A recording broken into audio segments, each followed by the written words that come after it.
This video is going to discuss the concept of Stephen Skowronek's book, The Politics Presidents Make. This is the third of three videos that take a look at the three primary means of studying presidential success, at least the biggest areas that have been discussed in political science and political institutional development. So we started off with the idea of presidential personality being very important. That comes out of James David Parker's Presidential Character book. Then Richard Neustadt essentially talks about the difference between the modern and the pre-modern president or traditional president, and the idea that every president has the ability to be able to wield power. And his virtue was, how do individual presidents wield that power to be successful? Now we're going to take a look at Stephen Skowronek. And Skowronek says that in many respects, the historical circumstances and time period in which a president finds himself involved in have a profound effect on the ability to be successful. And that some presidents find themselves in times of great turmoil that allow the president to change the politics of the day, whereby other presidents find themselves in different situations which don't allow them to grasp the political system and remake it in their own image. So it's not always fair to compare every president to another president because the circumstances are different. So essentially, Skowronek comes along in this book and challenges presidential scholars on a number of different things. First of all, he says, let's go back and take a look at some of what Barbara has said. And there's very little in American history that shows that personality is an important and the characteristics that Barbara studied, very little that shows us that that would actually be important to the success of a president. In addition to that, he says, scholars really study how presidents work within the existing presidential or political arrangements, or what we call the regime. What we need to understand is, how do presidents foster change? And the only way that we can do that really is to look longitudinally across American history.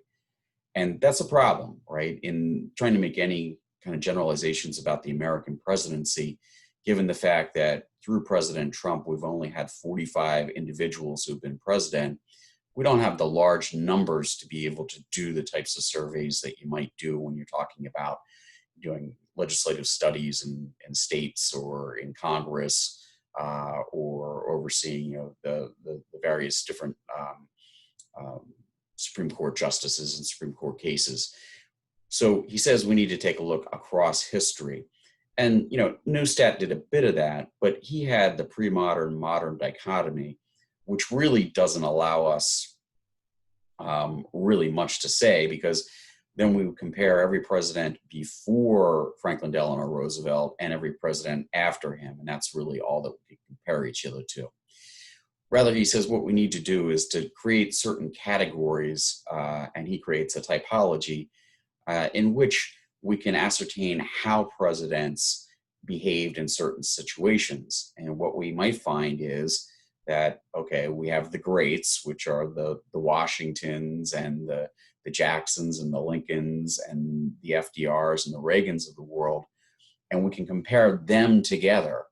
But then you should also take a look at people that find themselves in normal times. So somebody like James K. Polk, or somebody like George H.W. Bush, or somebody like Lyndon Baines Johnson might actually be better to compare each one of those together than it would be to compare them to the greats.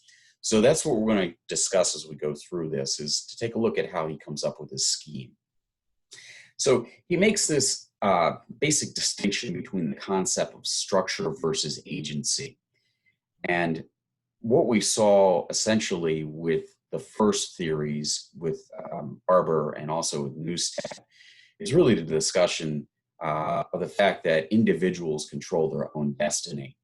And Skowronek doesn't say that individuals don't have agency. There are some presidents that are able to make the best of the situations that they find themselves in. And that's why we should study presidents within different categories. But he says, really, The most important thing is where the president finds himself within the context of the political structure of the time period. In other words, are you part of the majority party of that point in time? Do your views and ideology, are they a good match with what the general consensus is among the public at that point in time? Or are you kind of an outlier? There are certain structures of our politics that affect your ability to be able to be successful.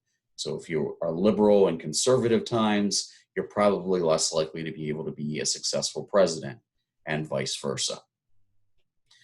So from his viewpoint, then, presidents are held captive by their historical situation and particularly their partisan affiliation with that political system at that point in time. Now, there are two things that are important to Skowronek, and they are the concept of power and authority. So let's take a look at that. He says that power is the resources, formal and informal, that presidents in a given period have at their disposal to get things done. Presidents exercise power by husbanding these resources and deploying them strategically to effect change.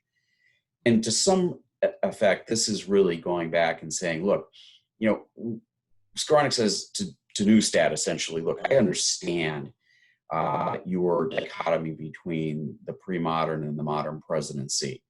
I understand that presidents during the 1840s didn't have the same powers as do the presidents, in 2018 or 2020. So all presidents have certain powers. Some of those are constitutional, and they have been very, very slow to develop over time. But then the expectations of the presidents are also important as well. So statutorily, presidents are given more power. As government gets larger, the execution of government by the president gives the president more power as well. So for the most part, presidential power has been increasing over time, but they've all had some kind of presidential powers along the way that are coming from the Constitution. Now, what differentiates presidents is not necessarily just their powers, but also their what Skowronek would call authority. And he finds this as authority reaches to the expectations that surround the exercise of power at a particular moment, the perceptions of what is appropriate for a given president to do. What this means at its heart is that authority equals the mandate to change politics as usual. Some presidents are caught up in a period in which the public is not calling for change. The status quo is what people want, and their political partisanship may or may not be part of that status quo, but nobody wants change. There are other certain periods of great disjunction in American history that call for great change and a reordering of American politics. And presidents like Franklin Roosevelt found themselves in this period of time. We had the Great Depression beginning in 1929, several years of President Herbert Hoover, and there was time for a change when Franklin Delano Roosevelt became president in 1933 after his election in 1932. He had the authority to make great changes and expand the scope of American government as no other president had before that. So the presidential action really has three different capacities for Skowronek. It can be order shattering, order affirming, and order creating. And really each president in some way has the powers to do probably one and two. Number three is really what the greats do. So order shattering is essentially that each incumbent takes charge of the independent powers of his office and exercises them in his own right. And even people of the same political party, when they come into office and change, they come in with maybe the same ideas about the role of government and what government should do, but they bring different staffs along with them and different emphases. So if we go back to the last time that we had one president succeeding the other of the same political party, we've been leapfrogging for the last several elections cycles between Clinton for 8 years as a Democrat, Bush for 8 years as Republican, Obama for 8 years as a Democrat, and now Trump, at least in the first term of 4 years. The last time we had a president succeed another member of the party was George H.W. Bush. So Reagan certainly recreated the order of presidential politics in American politics, and Bush followed him. But part of Bush's idea was having a kinder, gentler America. While it was a conservatism, it was really one in which perhaps we could, smooth off the rough edges and come up with a politics where everybody is included and we focus on uniting each other. So each president changes things as they come into office, regardless of where they find themselves in that situation of authority. The other thing is every president is order affirming. Any kind of actions that they take, presidents generally will say, I'm not breaking with the American past. I'm just trying to recapture America and the values that we hold. Typically, going back to some shared value, whether it is that we help other people that are in need, whether it is we talk about shared sacrifice, where we talk about limited government. There are all these kind of timeless values that presidents appeal to. And sometimes you can listen to different presidents, and when you hear them talking about the order that they have within American politics, they end up basically, if you close your eyes, you wouldn't be able to tell Democrats from Republicans.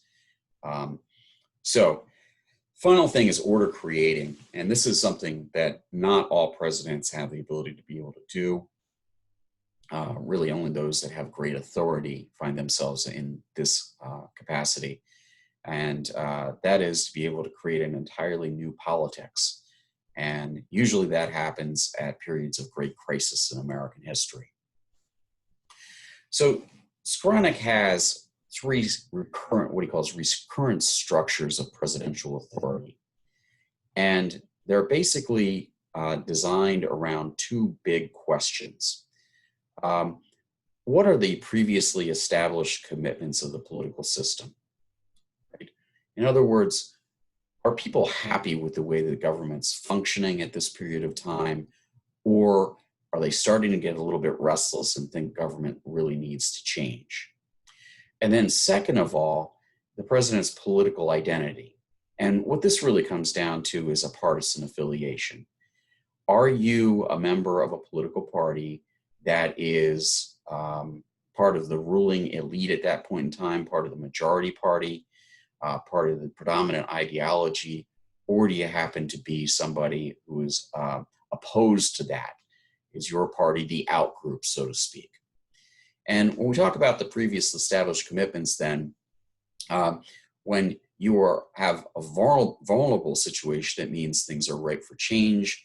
When that previously established commitment is resilient, it means that people basically want the status quo. So out of that, he creates this typology with 4 separate types of presidents and presidencies, these recurrent structures. I'm going to start from basically when things break down and then move around in kind of the circle from the upper right-hand corner around the circle here.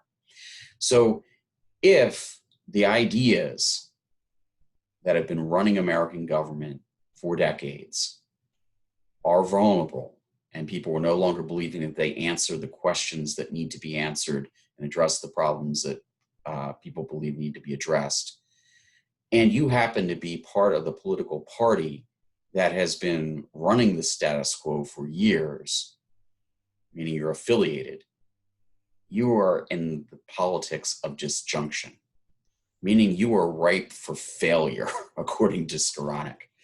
And these presidents, because the people are ready for change and because you're a president of the party that has basically been doing the status quo for recent years, people are probably going to look at you and look at you as a failure. Usually those politics of those disjunctive presidents are followed by somebody who is of a different political party than the ruling party or the dominant party. So if you find yourself in a vulnerable period and you happen to be of the other political party and you get elected, you're engaging in what Skowronek calls the politics of reconstruction. And this is the presidency that has the greatest ability to make change, because people are hankering for a change in the underlying philosophy of government, and they want a president who has a lot of authority to change that system. That's where the idea of these presidents coming in and building a new system or reconstructing the existing system comes. So what you can see there is presidents that are generally considered to be failures oftentimes are disjunctive. Presidents that are considered to be amongst our greatest presidents are reconstructive. And we'll get into specific individuals in a couple of minutes. Now, what happens if you're basically in a period in which some reconstructive presidents come along, created a new politics? What do presidents after that do? Well, if you happen to be of the same political party of a reconstructive president, you're going to still move things along, but you engage in what Skowronek calls the politics of articulation.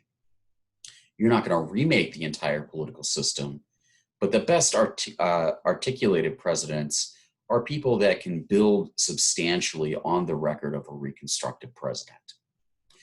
Then you'll oftentimes have presidents who are in a resilient regime, but happen to be from the opposing political party that is part of that regime. So maybe it's a Democratic majority and you come along and you're a Republican president. These are what Skowronek calls a preemptive president. And these presidents nibble around the edges, but find themselves oftentimes with great difficulty of accomplishing things as a consequence of the fact that they believe something different than the dominant political party does. So this is very abstract, I understand. So let's take a look at a little bit more of how this actually works. So let's take a look at some of the presidents that are considered to be the greatest. And they are all reconstructive presidents for the most part. So Andrew Jackson, Abraham Lincoln, Franklin Roosevelt, Ronald Reagan. Skowronek leaves George Washington off of this list, essentially because he was the first president, and there were so many precedents that were set, and he was somewhat of politics. He leaves out that whole kind of founders era. Now, what he also talks about are some of the great failures in American history. And what you'll find is oftentimes these presidents were people that preceded presidents that became great. So John Quincy Adams was elected in 1824 by the House of Representatives, and he beat Andrew Jackson, who had the majority of the Electoral College that year. And basically this whole system of what we call the era of good feelings came apart at that point in time. Jackson comes along in 1828 and builds a new national party system, which eventually becomes the Democrats versus Whigs, and eventually the Democrats versus Republicans. And Jackson sets in motion an entire theory of government. So John Quincy Adams is considered to be a failure. Franklin Pierce is considered to be a disjunctive president. Now, he precedes Abraham Lincoln. Oftentimes we talk about James Buchanan as being the worst president, but Skowronek likes to say that Franklin Pierce is actually the president that leads to the Civil War more so than does James Buchanan, because Pierce oversaw the Kansas-Nebraska Act, which essentially let territories choose whether or not they wanted to be slave or non-slave states. And it was really the aftermath of this, where the fighting over the Civil War began long before the official Civil War began in 1861. So he blames Lincoln. He blames Pierce for that. Herbert Hoover preceded Franklin Roosevelt. And Herbert Hoover obviously was kind of a laissez-faire Republican, and he had come along in a time period in which business and allowing American capitalism to thrive and grow was the dominant paradigm. But he saw he was president during the Great Depression as that model kind of fell apart. And then, of course, you had Jimmy Carter, who was kind of the last of the New Deal presidents from Franklin Roosevelt. And we see him getting elected in 1976. And over his 4 years, we had very high inflation. We had high unemployment, high interest rates. We had crisis in Iran and the Afghan crisis with the Soviet Union invading Afghanistan. So he actually led then to the fall of kind of the old Franklin Roosevelt regime and the rise of Reagan's regime. Then you had preemptive presidents. These are people that find themselves in problems, in trouble. If you take a look at 3 of the 4 presidents that are preemptive, Andrew Johnson, Richard Nixon, and Bill Clinton, were all presidents that came in when the other political party was dominant. Andrew Johnson was essentially a Democrat who was the vice presidential candidate in a unity ticket with Lincoln, but he was very sympathetic towards the South, and he was impeached. Richard Nixon was a Republican during the period of the New Deal, and he was almost impeached, but decided to resign before then. Bill Clinton was a Democratic president in an era of Republican conservative dominance, and he was impeached. Wilson was a Democrat who didn't get impeached or leave office, but found himself in a situation where he was a Democrat during a Republican laissez-faire time and was successful in World War I, but at the same time had very difficult problems with the League of Nations. And then you get these articulator presidents over in the bottom left-hand corner. And those are presidents that, according to Skowronek, are really kind of the most interesting to take a look at, because they find themselves related to great presidents because of the same political party and ideology, but they have to build on what the president before them did. So just to take an example, Lyndon Johnson comes along in the New Deal, Franklin Roosevelt era, and Johnson is able to harness those powers to be able to create the Great Society programs like Medicare, Medicaid, aid to cities. He gets to pass the Civil Rights and Voting Rights Acts of 1964 and 65. So he leaves a great legacy. He doesn't change politics. He's following in the veins of Franklin Roosevelt, but at the same time, he makes a great impact given the time period that he finds himself in. So finally, let's take a look here at the most recent political scheme. And Skowronek, in the book Politics Presidents Make, is hesitant to kind of describe this scheme, but in subsequent presidencies and in subsequent writings that he's done, has kind of sketched this out for us. So he essentially says that Jimmy Carter, as we just mentioned, bad economy, U.S. decline in world affairs and post-Vietnam world, leaves this New Deal politics where people are essentially saying, we no longer want big government. Reagan comes along with a vision of a smaller government, more conservative individualism, more focus on American military power around the world, and creates a new politics. And essentially, since 1980, when he's elected or becomes president in 81, the nation has become a center-right country. Now, during that time period, we've seen a number of articulators and preemptive presidents. He was followed by George H.W. Bush, and then his son, George W. Bush, both of which pushed forward certain ideas that Reagan had, particularly for George W. Bush. The idea was to follow along the traditional line of Reagan tax cuts. George H.W. Bush, more along the traditional lines of foreign policy that Reagan had developed. On the other hand, preemptive presidents we've already talked about.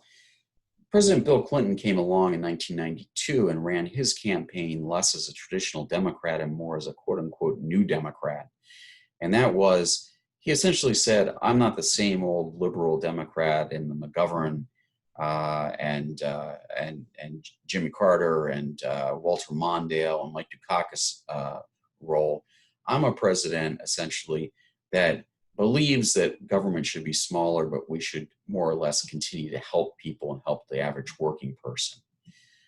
Obama came along as well and was a preemptive president.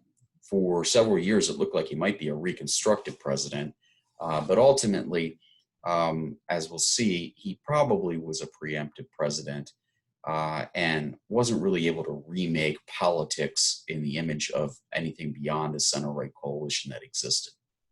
Now, the big question that we have right now is our present president, which is Donald Trump, and where he falls on this.